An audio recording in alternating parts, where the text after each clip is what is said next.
fight with the center. A government వస్తుంది, మా government వస్తుందని మాకు కట్టిన మాకు గవర్నమెంట్ తో ఫైట్ చేసి, సెంట్రల్ గవర్నమెంట్ తో ఫైట్ చేసి మనకు కావాల్సిన రైతులు మనం తప్పకుండా తెచ్చుకోవాల్సిన అవసరం ఉంది.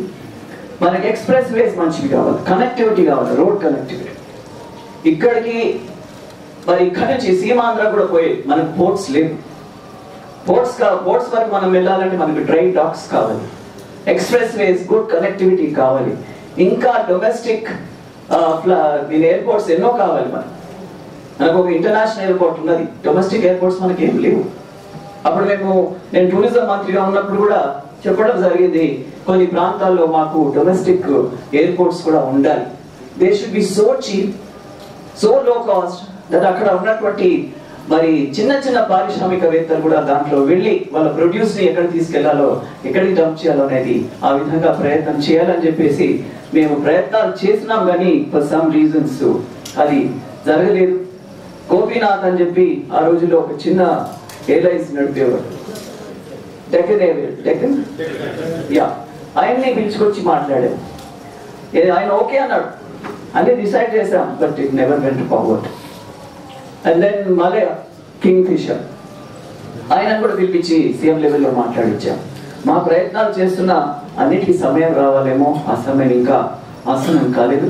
సో ఇండస్ట్రియల్ పార్క్స్ తీసుకొచ్చిన, ఇందాక ఎవరు మాట్లాడినట్టుగా ఇండస్ట్రియల్ పార్క్స్ లో మంచిది your concept. I don't know who spoke about it, కానీ ఐ థింక్ కోదండరామ్ గారు మాట్లాడినారేమో.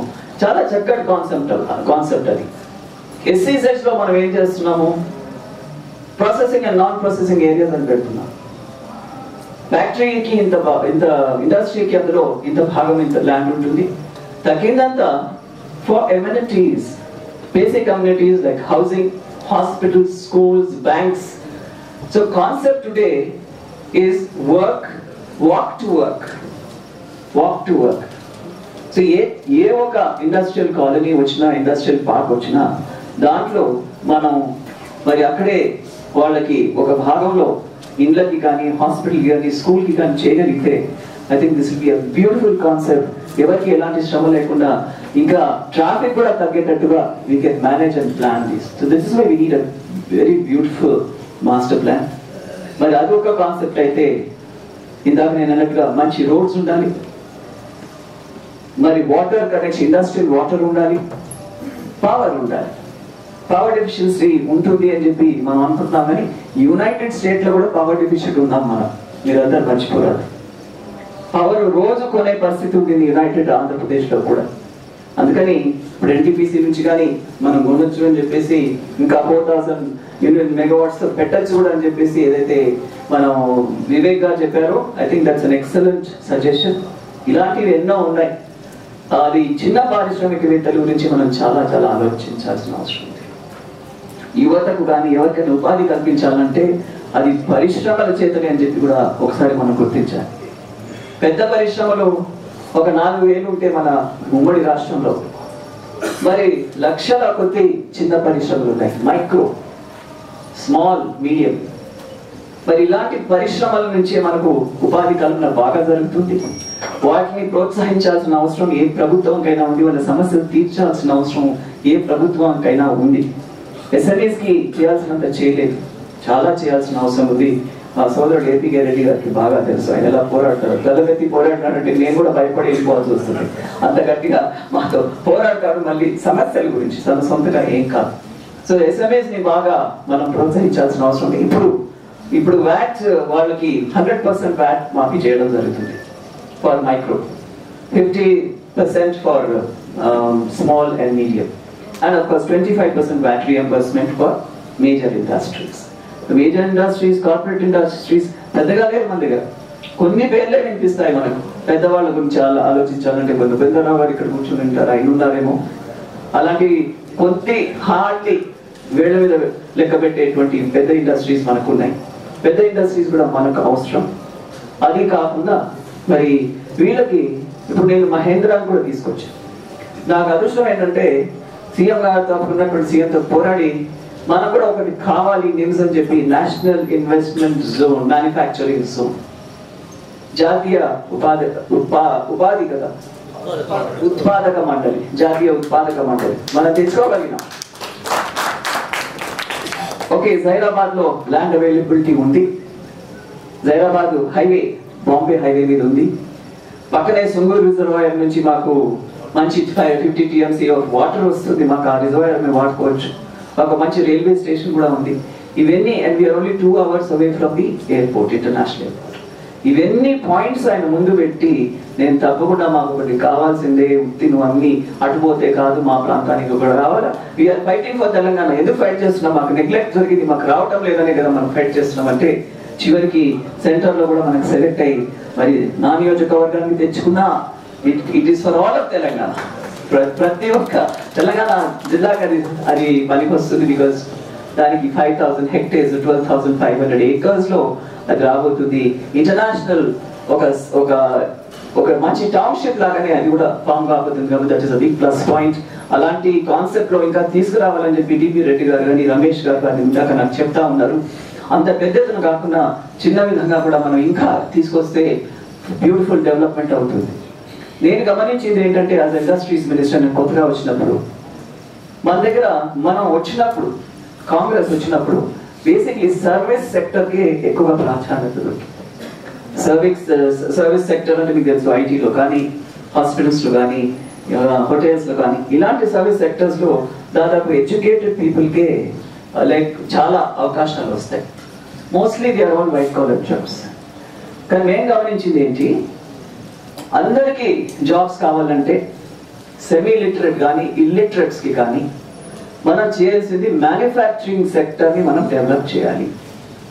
What happened in the former government, Congress ముందు ఏ గవర్నమెంట్ ఉందో I don't want to name, అప్పుడేమైంది మనం అగ్రికల్చర్ నుంచి they leapfrog to service sector, straight away agriculture to service సెక్టర్కి వెళ్ళిపోయారు. మధ్యలో ఉన్నటువంటి మ్యానుఫ్యాక్చరింగ్ సెక్టర్ ని కొద్దిగా అప్పుడు నెగ్లెక్ట్ అయింది, బాగానే నెగ్లెక్ట్ అయింది. ఇప్పుడు ఏమవుతుంది, విమెన్ సెంటర్డ్ కొన్ని మ్యానుఫ్యాక్చరింగ్ సెక్టర్స్ వచ్చినాయి. ఒకటి మన దగ్గర కాకపోయినా వచ్చింది. అప్పుడు వాళ్ళు కోరుకున్నట్టే పోయినారు. వైజాగ్ లో బ్రాండెక్స్ అనే ఒక గార్మెంట్స్ సంస్థ వచ్చింది. అంత మహిళలు 100% మహిళలకి అక్కడ వాళ్ళు ఈ రోజు కూడా 15,000 నౌకరీలు ఇవ్వడం జరిగింది. అపాచే వచ్చింది. అపాచే వచ్చినప్పుడు అంత యువతకి దాదాపు 6,000 to 7,000 జాబ్స్ అక్కడ రావడం జరిగింది. మన దగ్గర రంగారెడ్డిలో జెమ్స్ అండ్ జ్యువెలరీ సీజన్ ఒకటి వచ్చింది. అక్కడ ట్రైనింగ్ లేని పిల్లల్ని కూడా తీసుకొని ట్రైన్ చేసి ఇప్పుడు అక్కడ కూడా ఒక 7 నుంచి 8,000 వరకు జాబ్స్ వచ్చినాయి. అన్ని వేల కొద్ది జాబ్స్ ఇవ్వగలిగింది ఒక మ్యానుఫ్యాక్చరింగ్ సెక్టర్. చదువుకున్నా చదువు లేకపోయినా. ఇంకొకటి నేను చూసింది ఏంటంటే we must put it in our paper also, vision paper also. TP Reddy గారు, training is very important. Skill development is చాలా చాలా necessary. Skill development, skill upgradation, need based. ఇప్పుడు మహేంద్ర వాళ్ళు మా దగ్గరకు వచ్చారు, అది కూడా ఒక మంచి వార్త మీ అందరికి. మహేంద్ర ఇప్పుడు 1 lakh ట్రాక్టర్స్ పర్ యానం తయారు చేస్తూ ఏషియాలోనే అతిపెద్ద ట్రాక్టర్ కంపెనీగా మన దగ్గర తెలంగాణకు మెదక్ జిల్లాలో వచ్చింది అనే విషయం మీకు అందరికి తెలియవస్తున్నా, మీకు తెలిసే ఉంటుంది. అక్కడ కూడా జాబ్స్ మేమన్నాము 80% లోకల్ జాబ్స్ ఇవ్వాలని. 80% ఓన్లీ లోకల్ జాబ్స్. వాళ్ళు కాస్త ట్రైనింగ్ లేదు కొంతమంది కంటే. ట్రైనింగ్ కి కూడా మనం ఒక పాలిటెక్నిక్ ఐటీఐ మొన్ననే శాంక్షన్ అయింది, చాలా లేట్ గా శాంక్షన్ అయింది. నాకు గవర్నమెంట్ ఈ ఇష్యూలోనే పడిపోయి, తెలంగాణ ఇష్యూలోనే పడిపోయి మేము ఎవరు అక్కడ పనిచేయడం కూడా సరిగా కాక మొన్ననే అంటే ఒక 2 weeks క్రితం ఐటీఐ వచ్చింది నాకు. ITI basically we're taking the help of Mahindra also. అక్కడ వరకు ఆ పిల్లలకి వాళ్ళు ఏమన్నారు, మీ పిల్లలు చాలా మంది ఆటోమొబైల్ బేస్డ్, వాళ్ళకి ట్రైనింగ్ లేదు, ఎడ్యుకేషన్ లేదు. సో ఫర్ దట్ రీజన్ అక్కడ మేము తీసుకొచ్చినాము. వాళ్ళు దాంట్లో స్పెషల్ సిలబస్ పెట్టించి మరి ఈ ట్రాక్టర్ కంపెనీకి, అక్కడ ఉన్నటువంటి ఆటో కంపెనీకి, ఇవన్నిటికీ కూడా ఎలాంటి స్కిల్స్ కావాలో వాళ్ళు నేర్పుబోతున్నారు అనే విషయాన్ని కూడా మీకు తెలియజేస్తున్నాను. అదే కాకుండా అక్కడ ఇప్పుడు ఒక 4-wheeler కూడా శాంక్షన్ అయింది. సేమ్ మహేంద్ర అదో ప్లాంట్ లో ఒక 4-wheeler కూడా మేము శాంక్షన్ చేసాం. దానికి ఇంకా ఎక్కువ జాబ్స్ వస్తాయి. ఇంకా చేయాల్సింది ఏంటి, యాన్సిలరీస్. ఇందాక ఐ థింక్ నృపేంద్రరావు గారు మాట్లాడుతూ అన్నారు, యాన్సిలరీస్ లేదు మన దగ్గర, ఆటోమొబైల్ హబ్ లేదన్నారు, ఆటోమొబైల్ బేస్ లేదన్నారు. But I can tell you confidently, ఏమైనా ఆటోమొబైల్ బేస్ ఇప్పుడు ఇసూజు మహీంద్రా మనకు వచ్చిందంటే ఇసూజు అక్కడ దొరికి ఈసూజు ఇప్పుడే మొన్ననే ఫౌండేషన్ వేసింది, కానీ మన దగ్గర Mahindra is already manufacturing. 1 year అయిపోయింది, మ్యానుఫ్యాక్చరింగ్ లోకి వెళ్ళిపోయింది మహేంద్ర. అలాంటప్పుడు యాన్సిలరీస్ కూడా 20 యాన్సిలరీస్ మన దగ్గర తెలంగాణకు వస్తున్నాయి. అందులో 8 మంది ఆల్రెడీ బిల్డింగ్స్ తయారైపోయినాయి, దాదాపు తయారైపోయి యాన్సిలరీస్ ద్వారా కూడా ఎక్కువ మనకు జాబ్స్ వస్తాయి. ఆ యాన్సిలరీ జాబ్స్ నుంచి మరి ఎంప్లాయ్మెంట్ జనరేషన్ అనేది చాలా ఎక్కువ అవుతుంది అనేది నా ఫీలింగ్. మరి ఇన్ఫ్రాస్ట్రక్చర్, ఒక మంచి విజన్ డాక్యుమెంట్, ఒక పవర్ఫుల్ థింక్ ట్యాంక్, ఇవన్నీ పెట్టి మరి బ్యాంక్స్ ద్వారా కానీ లోనింగ్ ద్వారా మన వాళ్ళకి ఇంకా కూడా మనం లోన్స్ ఇప్పించుకోగలిగితే చిన్న పారిశ్రామికవేత్తలకి, పెద్దవాళ్ళకి కూడా వాళ్ళ సమస్యలు ఉంటాయి కానీ వాళ్ళు తట్టుకోగలుగుతారు, చిన్నవాళ్ళు తట్టుకోలేరు. కాబట్టి I would suggest that few things ఈ ఒక్క మీటింగ్ తోనే మీరు సరిపించుకోవద్దు ప్లీజ్. ఈ సమస్య చాలా చాలా చాలా జటిలమైంది, చాలా ముఖ్యమైనటువంటి సమస్య, ముఖ్యమైనటువంటి అంశం. కాబట్టి దీన్ని ఇంకా కాస్త డిస్కషన్స్ మనం చేసుకోవాల్సిన అవసరం చాలా ఉంది. మరి coordination between government and industry ఎప్పటికీ ఉండాలి. Coordination between industry and government ఉంటేనే మీరు ఒక టాస్క్ ఫోర్స్ ఫామ్ చేసుకోగలుగుతారు. సిఐఐ అలాగే మాకు టాస్క్ ఫోర్స్ ఫామ్ చేసి చాలా చాలా విషయాల్లో మాకు సహకరిస్తూ వచ్చింది ప్రభుత్వంలో. అది ఒకటి చూసుకోవాలి. క్లస్టర్ కాన్సెప్ట్ కూడా ఒకటి మేము ఇంట్రడ్యూస్ చేస్తున్నాము. ఎక్కడ ఉన్న క్లస్టర్స్ తీసుకొస్తే కాటన్ క్లస్టర్స్ కానీ, లెదర్ క్లస్టర్స్ కానీ, టెక్స్టైల్ క్లస్టర్స్ కానీ, ఇవన్నీ మనం తీసుకోగలిగితే ఇంకా కూడా చిన్న చిన్న వాళ్ళకి మేము సహకరించినటువంటి మనం అవుతామని తెలియజేస్తూ, ఇవన్నీ మనకు క్రెడిట్ గ్యారంటీ స్కీమ్ అనేది కూడా మనం తెచ్చుకున్నాము, ఆల్రెడీ ఉంది. ఇప్పుడు దాని ద్వారా మనకు 1 crore వరకు కూడా వితౌట్ కొలాటరల్ వస్తుంది. స్పెషల్ స్టేటస్ వాళ్ళకి ఇవ్వటం అది జరిగిపోయింది. దాని గురించి మనం బాధపడడం అవసరం లేదు, వాళ్ళు కూడా బాగుండాలని కోరుకుందాం. ఎందుకంటే ఒక విషయం మనం మర్చిపోవద్దు, we're all mature people, it's not just political. కానీ ఇరు రాష్ట్రాల్లో కోఆపరేషన్, కోఆర్డినేషన్ కూడా మనకు అవసరం ఉంటుంది. గ్యాసా, పవరా, నీళ్ళ, ఇలాంటి అంశాల్లో we need cooperation and coordination of our neighboring states, be it Andhra Pradesh or any other state. ఈరోజు అన్ని స్టేట్స్ తో మనం సఖ్యతతో ఉన్నాం, ఎవరితో మనము వారించడం లేదు, శత్రుత్వం లేదు. కాబట్టి కొత్తగా ఫామ్ అయినటువంటి ఆ స్టేట్ కూడా బాగుండాలి. కానీ మన సమస్యలు కూడా మనకు పరిష్కరించుకునే ఒక దిశలో మనం అందరం పయనించాలి. మనకు కూడా ఒక స్పెషల్ స్టేటస్ రావాలి. మేమందరం కూడా ప్రాణహిత చేవెల గురించి కూడా ఎన్నోసార్లు మేము అడగడం జరిగింది ఈ యొక్క మీటింగ్స్ లో, ఢిల్లీ లెవెల్లో.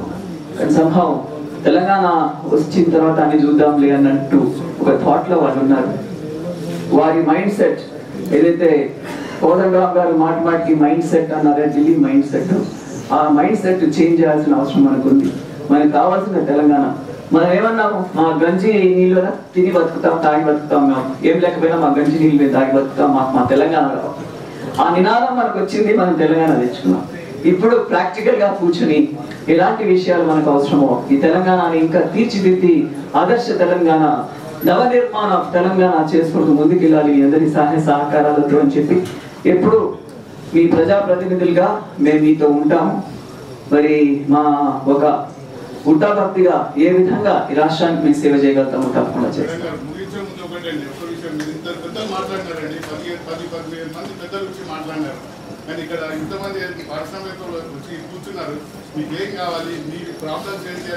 అదే నేను చెప్పింది ఇందాక.